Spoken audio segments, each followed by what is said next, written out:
Hello and welcome to my project 3 of the IGME 235 Intro to Game Web Tech class. I have made a Whack-A-Goomba game. It is basically a recreation of the classic Whack-A-Mole game, but using Goombas from the Mario universe as enemies. Much like the classic Whack-A-Mole game, my game also falls under the category of casual games. It is also a reflex-based game, which means that a player can only improve their score in this game by improving their hand-eye coordination and reflexes instead of relying on conscious decisions that help them make better choices in the game.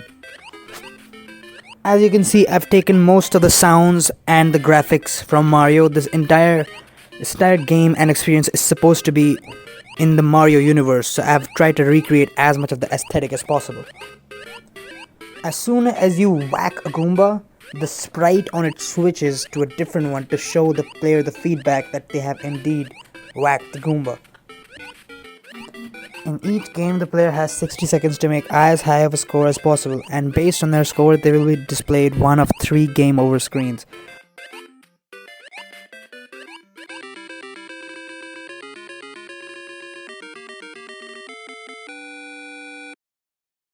One game over screen displays when the player score is less than 35. One player screen displays when it's more than 35 and less than 65. And the last one is whenever it's above 65.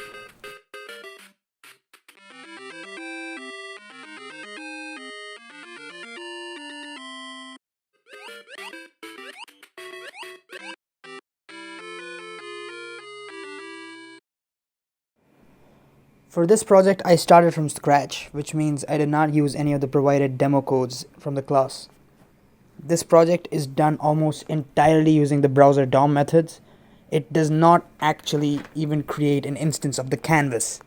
It's literally pure HTML. Diving into the code, here is where I make the game grid. And these divs right here, they're completely empty, but those are basically the other screens I use for management. And the way I manage my screens is in main.js, I keep turning the display on and off for the one that is active or the one that is supposed to be showed to the player. Like for example, whenever I pause the game, the way I actually execute the pause statement is I switch the display on for the inline block of the pause screen and is the display off for the game screen. The game screen and all the references I have to the DOM elements up here. All of the empty divs that is in the game grid have their own ID. Typically, they're only gonna have the keyword of class square, not mole. The way I actually make the game work and move the mole around is by constantly removing the name mole from the class list of all of the squares, as well as adding another one as to a random position in the grid simultaneously. Reason I do this instead of using actual images is because in a whack-a-mole game, if you click fast enough, sometimes you drag, and with an image that leaves an image behind, or it sort of like creates this glitch, but I wouldn't call it a glitch. Basically, it's not a good experience in a whack-a-mole game. So I use the CSS background images that are over here for all of the images in the project, including the background and not the background, the game over screens, the start screens, the good score, great score screens, the mole right here, the smashed mole, that's the thing that switches. Let me show you what that happens. So basically, as soon as I have this loop right here that loops through all of the squares, as soon as you mouse up, the mouse up events happens on one of them, it detects if the ID of the square that we just clicked is equal to the hit position, which is where the Goomba is supposed to be located. Now when that happens, this code gets executed. This code gets executed when we actually hit the mole. So here I have the sound effect playing, here I have increasing 1 to the score and setting the UI to the result variable. Here I have adding the smashed class name to the class list of the ID. And I also have a set timeout function that basically decides to wait a certain amount of time before removing that mole off the grid. That's through this method that's right here. All that does is copies the same exact way of removing that I follow here. So I just removed the class list smashed keywords. Throughout the game, the game loop is done through these two set interval functions, and I'm constantly keeping track of them in the timer variable and the respawn variable that I have created.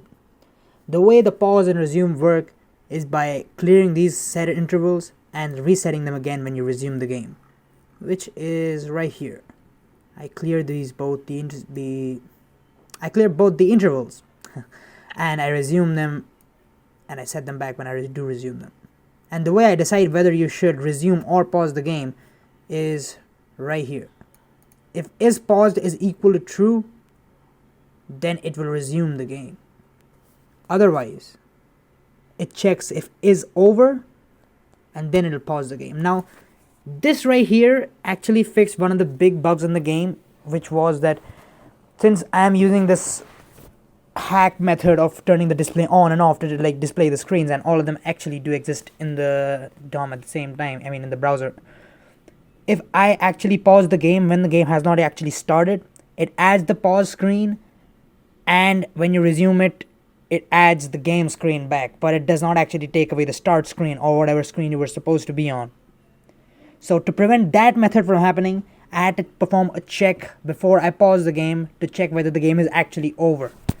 And that variable is set to true by default, and as soon as in countdown the game gets over, when the time reaches 0, it's set to true. So you can't pause the game anymore. And since it starts off by like true, since it's the start screen, you can't pause it at the start either.